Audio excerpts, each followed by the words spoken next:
हिमांशु, 19 मार्च तक का वक्त है केंद्र सरकार के पास कि वो भाषा को स्पष्ट करे, कमेटी का गठन करे।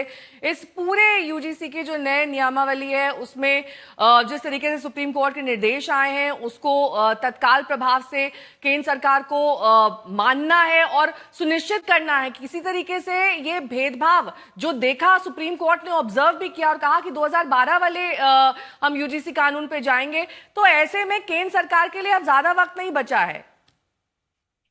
देखिए, बिल्कुल केंद्र सरकार के लिए ज्यादा समय नहीं है, मार्च तक का समय है। और ऐसे में मैंने आपको पहले भी बताया, जितने स्टेक होल्डर हैं इस पूरे रूल एंड रेगुलेशंस के मामले में, उनके साथ चर्चा की जाएगी। और चर्चा करने के बाद जो है जो लैंग्वेज है, जो क्लैरिटीज है, वो क्लैरिटीज जो है केंद्र सरकार की तरफ से दी जाएंगी और कोर्ट में लाया जाएगा। और आगे क्या किया जा सकता है उसको लेकर भी केंद्र सरकार की तरफ से जो है सुप्रीम कोर्ट में एफिडेविट जो है वो सबमिट किया जाएगा।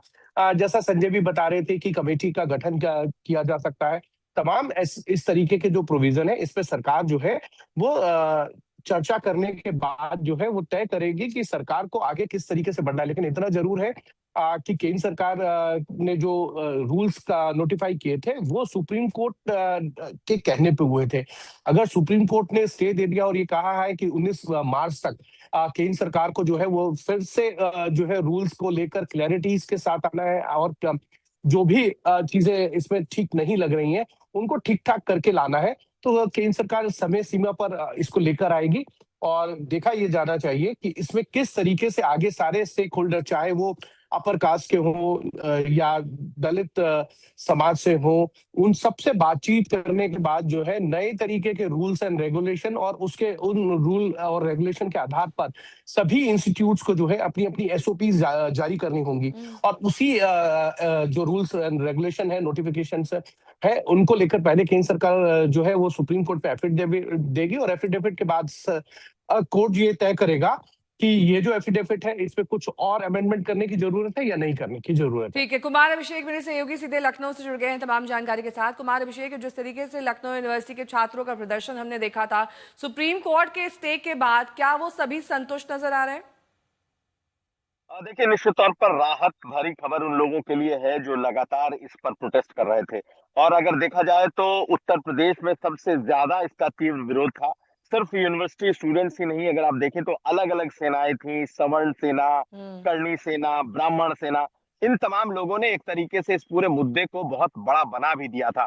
हर यूनिवर्सिटी में प्रोटेस्ट हो रहा था। और अब तो जितने बड़े नेता थे बीजेपी के, उनके घरों के बाहर पोस्टर चिपकने शुरू हो गए थे। आज ही अगर आप देखें तो कई बीजेपी के नेता, दिनेश शर्मा जैसे जो पूर्व डिप्टी सीएम है, उनके घरों के बाहर पोस्टर थे। जितने भी नेता एक एक करके उनके सुर भी बदलने लगे थे। अगर आप देखेंगे तो कालराज मिश्रा ने कहा था कि इसको वापस हो जाना चाहिए। ब्रजभूषण शरण सिंह इसकी वापसी की मांग करने लगे थे, कि हालांकि उनके बेटे जो करण भूषण है वो खुद इस कमेटी में थे जिन्होंने इस रूल्स को फॉर्मुलेट किया था। तो लगातार ये मोमेंटम बड़ा हो रहा था। और केंद्र सरकार और खासकर मोदी सरकार को जो ये सामान्य वर्ग के छात्र हैं, इनकी आलोचनाएं सुनने को मिल रही थी। दूसरी तरफ जो विपक्ष है, अगर उसकी बात की जाए तो बहुत ही संजीदा तरीके से सधे हुए शब्दों में विपक्ष बातें कर रहा था। अगर आप देखें तो अखिलेश यादव की सिर्फ एक लाइन की इसमें बयान थी, कोई निर्दोष फंसना नहीं चाहिए और कोई दोषी बचना नहीं चाहिए। मायावती का ये कहना था कि सबसे बातचीत करने के बाद इस बिल को लाया जाना चाहिए, लेकिन जो लोग विरोध कर रहे हैं वो जातिवादी हैं। तो सब जितने भी पॉलिटिकल पार्टियां थी, सब बड़े जिसे कह सकते हैं ना कि इस पर खामोश थी और इंतजार कर रही थी कि आखिर होगा क्या। देखिए, आज सुप्रीम कोर्ट ने इस पर एक तरीके का स्टे दिया है, या फिर इसको कहे कि इसको फॉर्मुलेट करने के लिए कहा है। तो बड़ी राहत निश्चित तौर पर जो लोग भी प्रोटेस्ट कर रहे हैं, खास करके स्टूडेंट्स या जो सामान्य वर्ग के जो छात्र या जो प्रोफेसर थे, उनको एक बहुत बड़ी राहत जरूर मिली है। लेकिन क्या इसका एक दूसरा रिप्रकशन होगा? क्या जो ओबीसी, जो दलित, ऐसे जो स्टूडेंट ऑर्गेनाइजेशंस हैं, क्या ये अब खड़े होंगे? इस पर नजर रखनी पड़ेगी। ठीक है, दोनों तरफ से दरअसल बैलेंस बनाए जाने की जरूरत है। अनीशा मेरी सहयोगी भी जुड़ी हुई है तमाम जानकारी के साथ।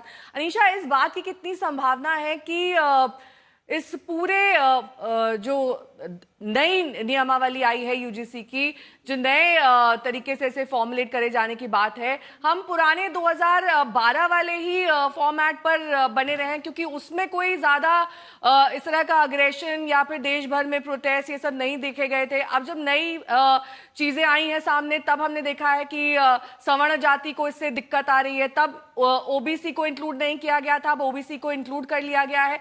तो क्या संभावना है कि वही फॉर्मुलेशन रहे जो पहले था, जिस पर सुप्रीम कोर्ट भी कह रहा है कि हमारे स्टे के बाद आप वही फॉलो करिए?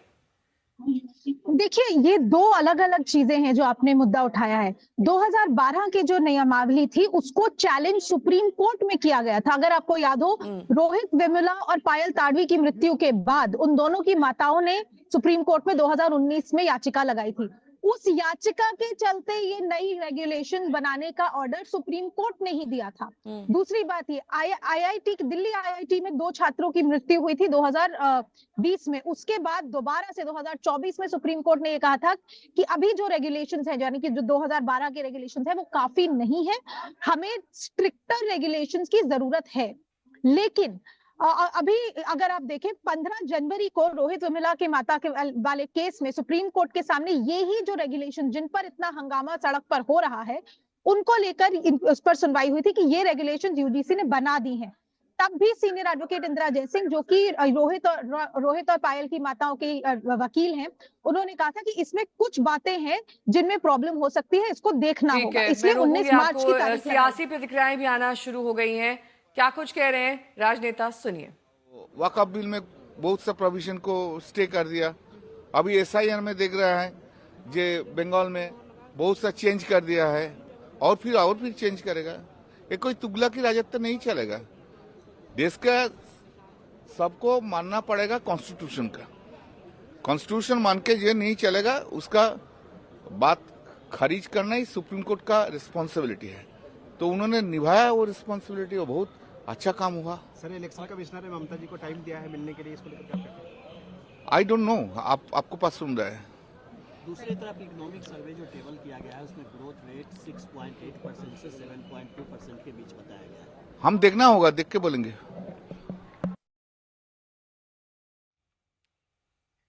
संजय मेरे सहयोगी भी जुड़े हुए हैं तमाम जानकारी के साथ। संजय, संविधान सर्वोपरि है और संविधान के हिसाब से ही तमाम रूल्स एंड रेगुलेशंस यूजीसी के भी लागू होने चाहिए। उसके अनदेखी किसी भी तरीके से बर्दाश्त नहीं की जाएगी। लेकिन अगर राजनीति को एक तरफ देखा जाए तो सबका अपना अपना वोट बैंक है और सब उसी हिसाब से प्रतिक्रिया देते हैं। जी हाँ, बिल्कुल। राजनीतिक नफा नुकसान तो लोग देखते हैं, लेकिन जब हमने कानून के जानकारों से बात की, याचिकाकर्ताओं के वकीलों से बात की और उनसे कहा कि सुप्रीम कोर्ट ने ही 2019 में कहा था कि नए रेगुलेशन बनाने को, उनका कहना है कि सुप्रीम कोर्ट का आदेश तो सही है, लेकिन यूजीसी को यह अधिकार नहीं है। यूजीसी को चाहिए था कि उसके लिए एक विशेषज्ञ समिति बनाए, जो समिति की बात अभी कोर्ट कर रहा है, और सिर्फ अपने अंदर खाने, कुल्हड़ में गुड़ फोड़ने की इजाजत नहीं थी उनको।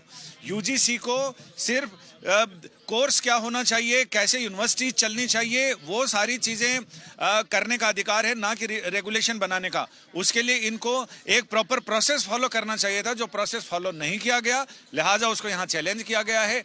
अब बाकायदा कमेटी होगी जिसमें सभी समाज के सभी वर्गों के विशेषज्ञ शामिल होंगे, शैक्षिक, समाजशास्त्री, विधिवेत्ता, ये सारे लोग होंगे। फिर वो देखेंगे कि कानून और संविधान के हिसाब से ऐसा रेगुलेशन बनना चाहिए जो निरापद हो, जिस पर किसी को आपत्ति नहीं हो, जो पीड़ित लोगों को न्याय दिलाने वाला हो।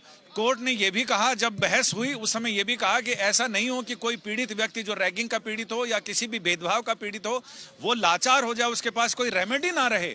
रेमेडी तो होनी जरूरी है। ये नया कानून, नया नियम, ये रेमेडीलेस बना रहा था कि आपके खिलाफ अगर शिकायत गलत भी पाई गई तो उस शिकायत करने वाले के खिलाफ किसी तरह की कोई कार्रवाई नहीं की जाएगी। तो ये लोग ठगा हुआ महसूस कर रहे थे, सामान्य वर्ग के लोग। तो ऐसे में कई सारी चीजें हैं। तो मुझे लग रहा है कि जब समिति बनेगी, समिति पूरी तरह से छानबीन के बाद और तमाम पहलुओं को ध्यान में रखते हुए रिपोर्ट बनाएगी और वो रिपोर्ट कोर्ट के सामने आएगी। कोर्ट भी उसका परीक्षण करेगा कि ये संविधान के जो कसौटी है उस पर ये खरे उतर रहे हैं या नहीं। शायद यही वजह है कि आज स्टे लगाने की नौबत आ गई है नए नियमों पर।